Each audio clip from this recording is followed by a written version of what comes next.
कोई अच्छी न्यूज तो नहीं है लेकिन फिर भी ठीक है। तो लापता लेडीज आपको मालूम है बहुत ही ब्यूटीफुल सिनेमा है जो कि किरण राव के द्वारा, आमिर खान के द्वारा बनाया गया। गांव की एक बहुत ही प्यार भरी स्टोरी है जो कि दिखाई गई। ओके, तो डेफिनेटली टॉप 15 के अंदर है, जो कि वो सेलेक्ट नहीं हो पाई। टॉप 15 के अंदर पहले मूवी सेलेक्ट होती है और उसके बाद में टॉप 5 के अंदर होती है, जिनको फाइनलिस्ट कहते हैं। तो टॉप 5 ऑस्कर के अंदर जो है ना, फॉरेन कैटेगरी के अंदर आज तक हमारी 3 ही भारतीय सिनेमा जो है वो पहुंचा है। सबसे पहले तो थी हमारी मदर इंडिया पहुंची है। मदर इंडिया देखी होगी आपने, नहीं देखी तो आप जरूर देखिएगा। उसके बाद में पहुंची थी सलाम बॉम्बे। सलाम बॉम्बे भी बहुत जबरदस्त पिक्चर है, इरफान खान की पहली पिक्चर है। नाना पाटेकर है इसमें, मीरा नायर के द्वारा इसको बनाई गई। बहुत ही कम पैसे में जो बॉम्बे के अंदर जो रेड लाइट एरिया है वहां पे इसको शूट किया गया, वहां की स्टोरी दिखाई गई है। और तीसरा आपकी लगान, ठीक है, दुगना लगान वाली लगान मूवी आमिर खान की। तो ये 3 ही मूवी है जो कि भारत के आज तक हमारे फाइनल राउंड में पहुंची है। ओके, लगान के जीतने के काफी चांसेस थे लेकिन आमिर खान ने गाने वाने हटाए नहीं पिक्चर में से। उन्होंने कहा कि मैंने भारतीय जनता के लिए पिक्चर बनाई है, मिले तो मिले ऑस्कर, नहीं मिले तो नहीं मिले, तो नहीं मिला फिर। ठीक है, चलिए। तो ऑलराइट, ये पूरी कहानी है। इसके अलावा इंटरेस्टिंगली 2 हिंदी सिनेमा जो कि यूके की है, यूके के द्वारा रिप्रेजेंट करी गई है, वो सेलेक्ट हो गई है। एक है संतोष, ये नाम नहीं, ये पिक्चर का नाम है, समझ गए। ये यूके का एक फिल्म मेकर है ना, संध्या सूरी। मतलब इंडिया में जो बना रहे हैं वो सिलेक्ट नहीं हो रही, इंडियन बाहर जाके जो बना रहे हैं वो सिलेक्ट हो रही है। तो संध्या सूरी जो है, ओके, तो उन्होंने एक मूवी बनाई है संतोष नाम की, डायरेक्टेड बाय द, ये ब्रिटिश इंडियन फिल्म मेकर है। तो ये यूके को रिप्रेजेंट है जो कि करी गई है, तो वो सेलेक्ट जरूर हो गई है इसके अंदर। चलो अच्छी बात है, ठीक है। और तो कुछ खास है नहीं इसमें। आगे बात करते हैं आर अश्विन के बारे में। रिटायरमेंट है जो कि आर अश्विन ने ले लिया है, हमेशा की तरह काफी ड्रामेटिक ऑस्ट्रेलियन टूर पे। सारे के सारे रिटायरमेंट ऑस्ट्रेलियन टूर पे होते हैं सबके, है ना। चाहे वो लक्ष्मण हो, उसके बाद में धोनी हो, द्रविड़ हो, और अभी अश्विन हो, है ना। मेजरली जब ऑस्ट्रेलिया जाते हैं, पता नहीं क्या है ऑस्ट्रेलिया टूर के अंदर। एक मैच में खेलने के बाद सब हाथ खड़े कर देते हैं, 2 मैच के बाद में रिटायरमेंट घोषित कर देते हैं। तो अश्विन ने भी काफी जबरदस्त परफॉर्मेंस है जो कि दिया। 100 से ज्यादा टेस्ट मैच खेलना लेजेंडरी प्लेयर की बस की बात होती है। तो 14 साल के अपने करियर के अंदर काफी जबरदस्त परफॉर्मेंस रही है। अगर आप देखोगे strike rate for all bowlers जिन्होंने 250 विकेट लिए हैं, तो काफी जबरदस्त है जो कि इनका स्ट्राइक रेट रहा, ठीक है। और 11 बार man of the series, strike rate 50। तो टोटल मिला के अगर आप देखोगे 537 विकेटें जो कि इन्होंने लिए हैं, है ना। और सिर्फ 24 मतलब का एवरेज है, स्ट्राइक रेट 50, मतलब हर 50 बॉल के ऊपर या हर 50 रन के ऊपर, है ना, एक विकेट है जो कि इन्होंने लिया है।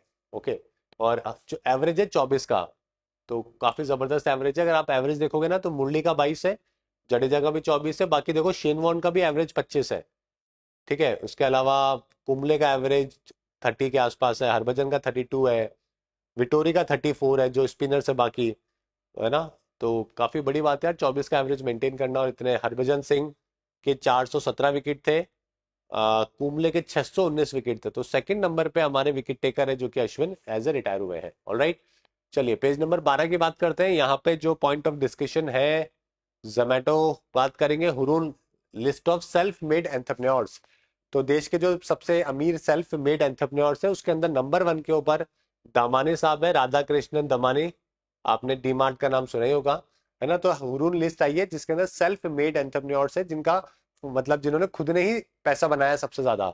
सेकंड नंबर पे दीपेंद्र गोयल है, जोमेटो, ठीक है। थर्ड पे जो है स्विगी जो है, मेजेटी का नाम आपने सुना होगा, मेजेटी। जो स्विगी के जो 2 फाउंडर्स हैं वो तीसरे नंबर के ऊपर है। ऑलराइट, तो ये टॉप 3 की लिस्ट है, बाकी सब आपको देखने की जरूरत नहीं, 3 ही नाम याद कर लो। महिलाओं के अंदर जो है वो फाल्गुनी नायर है, नायिका का नाम आपने सुना ही होगा, फाल्गुनी नायर, ठीक है।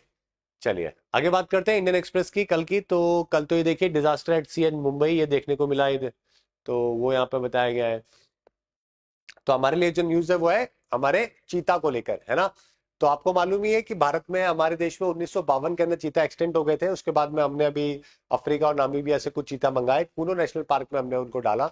कूनो नेशनल पार्क के बाद में अब उनको हम दूसरी और जगह पे, है ना, हम लोग कोशिश कर रहे हैं कि उनको सरवाइव करवा सकें। तो हमने गांधी सागर सेंचुरी जो है वहां पर उनको शिफ्ट कर रहे हैं, जो कि राजस्थान और एमपी के जो बॉर्डर एरिया है वहां पर आपको देखने को मिलती है। ठीक है,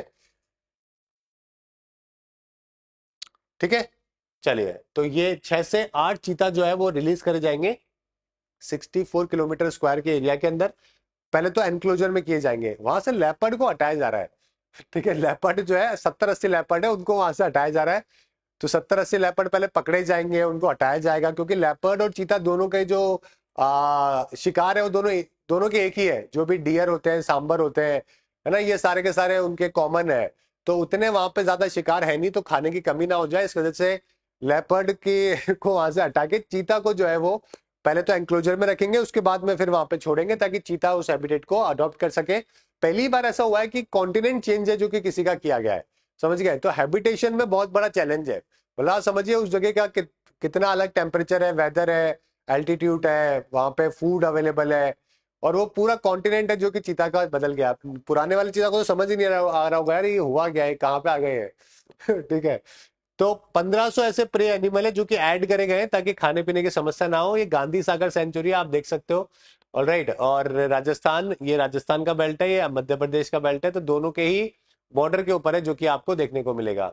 तो 12 से 14 हमने वाइल्ड चीता जो है, 8 से 10 मेल थे, 4 से 6 फीमेल थे, वो हमने इंपोर्ट करवाए थे अफ्रीका से, ताकि नई चीता की पॉपुलेशन है जो कि हम लोग यहाँ पे स्टैब्लिश कर सके।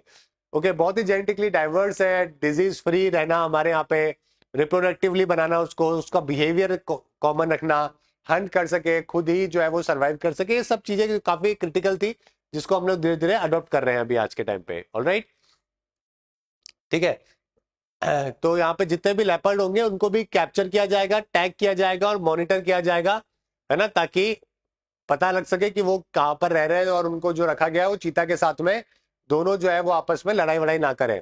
ओके, तो लॉन्ग टर्म स्टेबलाइजेशन करने की तो ये तरीका है जिसको लेकर हमने काम कर रहे हैं। तो आपसे अगर पेपर में पूछेंगे कि भाई कूनो के बाद में कौन सी जगह पे स्टेब्लिशमेंट किया जा रहा है, तो गांधी सागर आपको ध्यान रखना है। ठीक है, चलिए।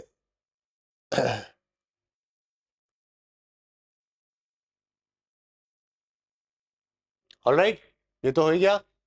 चलिए, तो 1952 है ना, चीता वर डिक्लेयर्ड एक्सटेंट इन इंडिया। 1952 के अंदर राजा जी ने लास्ट चीता है जो कि सल्टाया था हमारे देश के अंदर। उसके बाद में प्रॉब्लम हो गई। अब देखो क्या होता है कि अगर हम लोग वाइल्ड लाइफ को सेव करते हैं ना, तो उसके इम्पैक्ट सिर्फ इन्वायरमेंट पे नहीं होते, और भी बहुत सारे हैं। लोकल लेवल पे जॉब मिलती है, टूरिज्म वहां पे प्रमोट होता है, लोगों को, लोकल लोगों को, जो लोग जाते हैं उनको नेचर के बारे में समझ आती है, उनके कंजर्वेशन के बारे में समझ आती है।